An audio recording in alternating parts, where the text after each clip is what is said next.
আসসালামু আলাইকুম। কেমন আছেন আপনারা সবাই? আশা করছি আল্লাহর অশেষ রহমতে আমার প্রিয়জনেরা খুব বেশি ভালো আছেন। আলহামদুলিল্লাহ, আল্লাহ তাআলা আমাদেরকেও খুব ভালো রেখেছে। তো প্রতিবারের মতো কিন্তু আজও চলে এসেছি আপনাদের মাঝে নতুন একটা ভিডিও নিয়ে।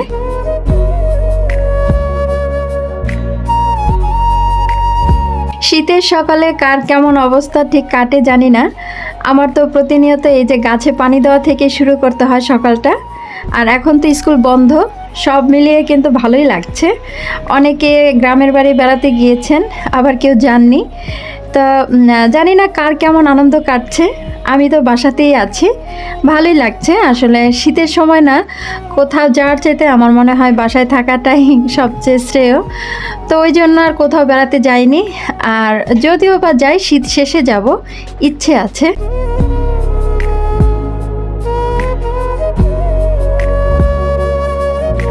আমার বাসার মেন দরজাটা খুললেই প্রথমে চোখে পড়ে এই ডাইনিং টেবিলটা, যেটা আমার কাছে সব সময় খুব বেশি বিরক্তের। আসলে ড্রয়িং রুমটা যদি আগে থাকতো তাহলে দেখতে ভালো লাগতো। তো কিছু করার নেই, এক এক ফ্ল্যাটের ডিজাইন এক এক রকম। তো আমি কি করি, ডাইনিং টেবিলের ক্লথটা না প্রায় চেঞ্জ করি। আসলে আহামরি কিছু দিয়ে যে করি ঠিক তা না। এই যে আজ আবার সুতি কাপড় নিয়ে এসেছি, এখন থেকে ভাবছি সুতি কাপড়ই দেব। এটাতে অনেক সুবিধা আছে, ইচ্ছে মতো ধোয়া যায়, আবার চাইলে আয়রন করে ব্যবহার করা যাবে। আবার যদি কাজে না লাগছে, দেখা যাচ্ছে অনেক দিন পুরনো হয়ে গেছে, আমি অন্য কোনো কাজেও ব্যবহার করতে পারবো। তো সব মিলিয়ে এই যে অরবিন্দু কাপড়টাই এনেছি। তো এটাতে আবার একটু পানাটা বড়, যার কারণে এই কাপড়গুলো আনা। তো মোটামুটি এই যে টেবিলটা একটু হালকা করে গুছিয়ে নিচ্ছি। আর এই দিক দিয়ে কিন্তু আমার ছোট ছেলে আমার সাথে নানান ধরনের গল্প করছিল। আমার ছেলে আমার সাথে বাইরে গিয়েছিল, তো আসার পথে এক অন্ধ লোককে দেখেছে। সে তো চোখে দেখে না, তাকে একটু সাহায্য করেছিলাম যাতে করে অ্যাক্সিডেন্টের ভয়টা না থাকে। তো আমরা তো এই কাজগুলো করে থাকি, রাস্তাঘাটে যে অসহায় লোক থাকে তাকে একটু সাহায্য করি। তো আমার ছেলে বারবার করে বলছিল, আম্মু তুমি তাকে ধরে নিয়ে গেলা কেন?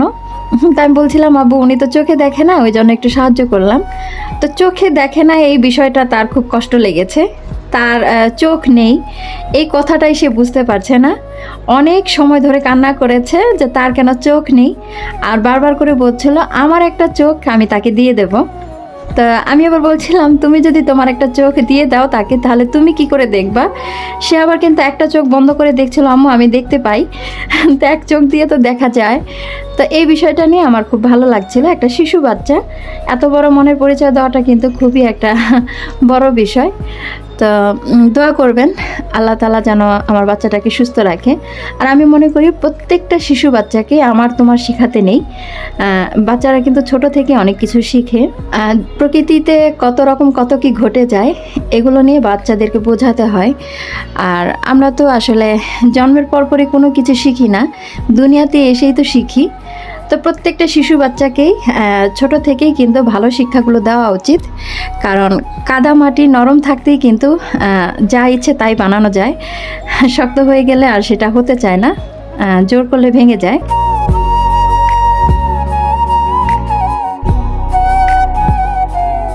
গত রাতে অয়নের বাবা কিছু কম্বল এনেছে, এগুলো বিতরণ করবে। তবে এতে হবে না, আপাতত এগুলো রেখে দিচ্ছি। তো আবার কিছু আনিয়ে একসাথে লোকজন দিয়ে বিতরণ করে দেব। শীতকাল, পথের ধারে যারা শুয়ে থাকে খুব কষ্ট লাগে মনে পড়লে। তো ওই জন্যই আনা। চেষ্টা করি আসলে আমার যতটুকু সামর্থ্য আছে সেই অনুযায়ী চলতে।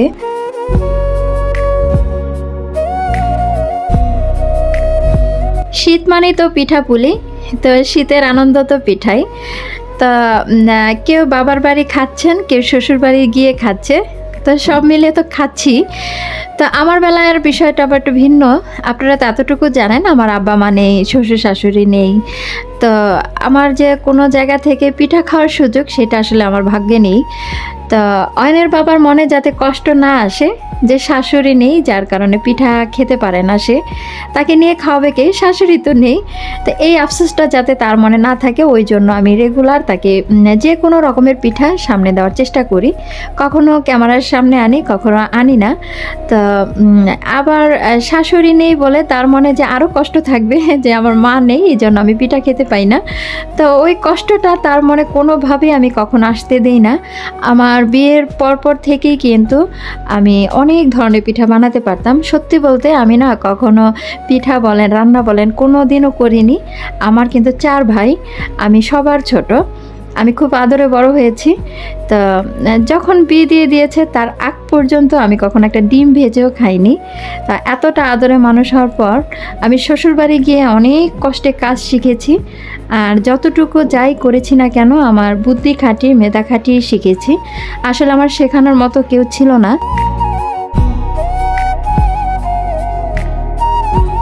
আমাদের সবার জীবনে সুখ এবং দুঃখ এই দুইটা তো আছেই। এই দুইটাকে সাথে নিয়েই কিন্তু আমরা চলি। যদি দুঃখ না থাকতো তাহলে সুখ কী জিনিস সেটা হয়তো সেভাবে অনুভব করতে পারতাম না। আমার জীবন থেকে আমি যতটুকু শিখেছি অতটুকুই বলি। আসলে বাবার বাড়ি খুব সুখে ছিলাম। সুখ বলতে একটা মেয়ে বিয়ের আগে খুব বেশি আহ্লাদি থাকে এবং বলতে পারেন বাবার রাজকন্যা। তবে বিয়ের পরে কিন্তু জীবনের চিত্রধারা কিন্তু পাল্টে যায়। আমি শিখেছি আসলে নিজের জীবন নিজের হাতে গড়তে গেলে বা চালাতে গেলে কতটা যে কষ্ট করতে হয়, শ্রম দিতে হয়, এইটা কিন্তু আমি হাড়ে হাড়ে বুঝেছি। আমার জীবনে আমাকে কেউ কাজ শেখায়নি, রান্না শেখায়নি। এই যে পিঠাপুলি যাই বানিয়ে খাই না কেন, কেউ আমাকে শেখায়নি। আমার মাও কিন্তু আমাকে কখনো ধরে শেখায়নি। তবে যতটুকু যাই করি না কেন, ওই যে একটা মেধা ধারা থাকে না, যে অনেক কিছু পারে না কিন্তু হালকা দেখলেই করতে পারে, ঠিক ওই বুদ্ধিটুকু মাথায় ছিল। তো ওইভাবে আস্তে আস্তে সংসারটাকে গুছিয়ে নিয়েছি, কষ্ট করেছি। তো এখন তো মোটামুটি বয়স হচ্ছে, এখন তো দুনিয়ার কত কী ভাব বুঝতে পারি। তো অনেক সময় অনেক কিছু বুঝতে পেরেও কিন্তু আমরা অনেক সময় চুপ থাকি, কারণ চুপ থাকাটা অনেক বেশি মনে হয় সম্মানের।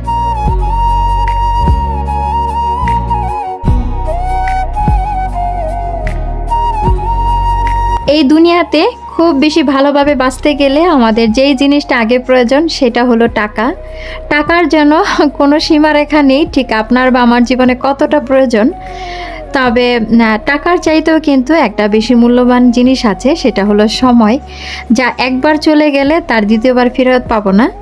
যে সময়গুলো পিছনে ফেলে এসেছি, আপনি বা আমি চাইলেই কি সেই সময়গুলো ফিরে আনতে পারবো না। বা এখনও পর্যন্ত যেই সময়গুলো আমাদের চলছে, আগামী দিনগুলোতে আমরা কি চাইলে এই সময়টাকে আবার সেই জায়গাতে নিতে পারবো? সেটাও তো পারবো না, তাই না? তবে অর্থ জীবনে আসবে যাবে, এটা তো স্বাভাবিক, কারণ এটা দুনিয়া। এখানে সুখ এবং দুঃখ দুইটাই আছে। কেউ কখনো একদম পারফেক্ট বলতে পারবে না আমি জীবনে খুব বেশি সুখী, আবার কেউ এটাও কিন্তু হলপ করে বলতে পারবে না আমার জীবনটাই গিয়েছে দুঃখে দুঃখে। আসলে সুখ দুঃখ এই দুইটাই নিয়েই কিন্তু আমরা মানুষ। এইটা যেহেতু দুনিয়া, জান্নাত না, তো এটা তো আমাদের স্বাভাবিকভাবে মেনেই নিতে হবে।